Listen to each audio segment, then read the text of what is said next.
नमस्ते। आज गुरु परंपरा का विशेष दिवस है, गुरु पौर्णिमा। आज के दिन हम अपने गुरुओं को प्रणाम करते हैं, उनसे आशीर्वाद प्राप्त करते हैं। जितना हमारा योग शास्त्र पुरातन है उतनी ही गुरु परंपरा।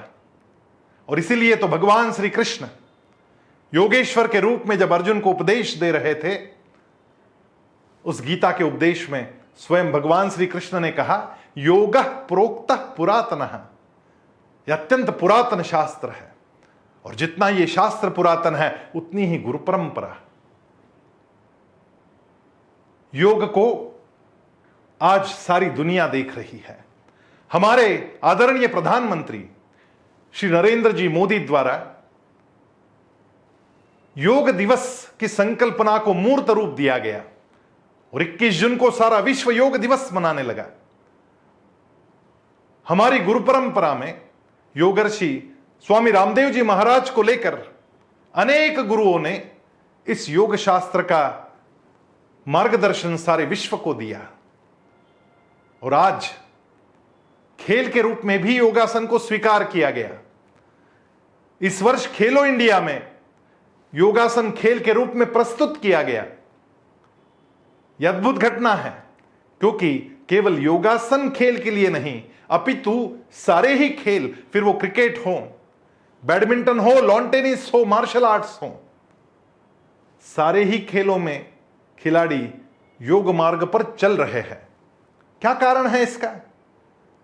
क्योंकि योग 8 अंगों में सिखाया गया। यम, कुछ बातें जो छोड़नी होती है वो यम कहलाती है। नियम, कुछ बातें जो नियमित करनी होती है वो नियम कहलाती है। और उसके पश्चात शरीर का समत्व आसनों के माध्यम से साधा जाता है।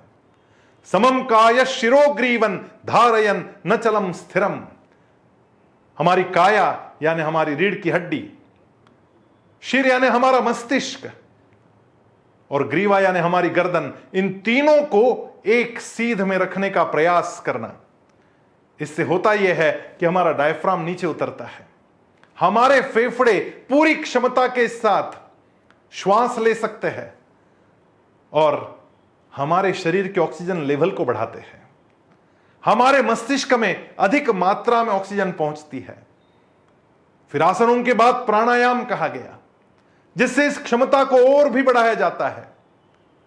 प्राण को और अपान को समान करने की विधा सिखाई गई। प्राणापानौ समौ कृत्वा नासाभ्यंतरचारिणौ, जिससे हमारे मति को, हमारी बुद्धि को, हमारी प्रज्ञा को स्थिर करने का उपाय बताया गया।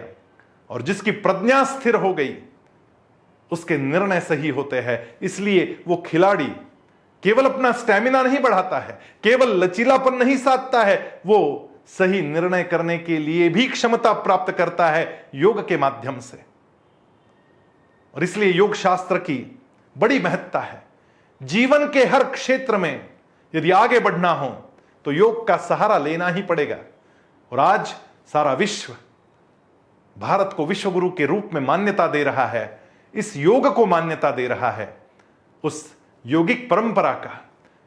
और इस योगिक परंपरा को निरंतर आगे बढ़ाते रहने वाले गुरु परंपरा का आज महत्वपूर्ण दिवस है, गुरु पौर्णिमा। आइए हम सब मिलकर इस गुरु परंपरा को वंदन करते हैं, और ये गुरु परंपरा ऐसी ही अविरत आगे चलती रहे, ऐसी शुभकामना करते हैं। नमस्ते।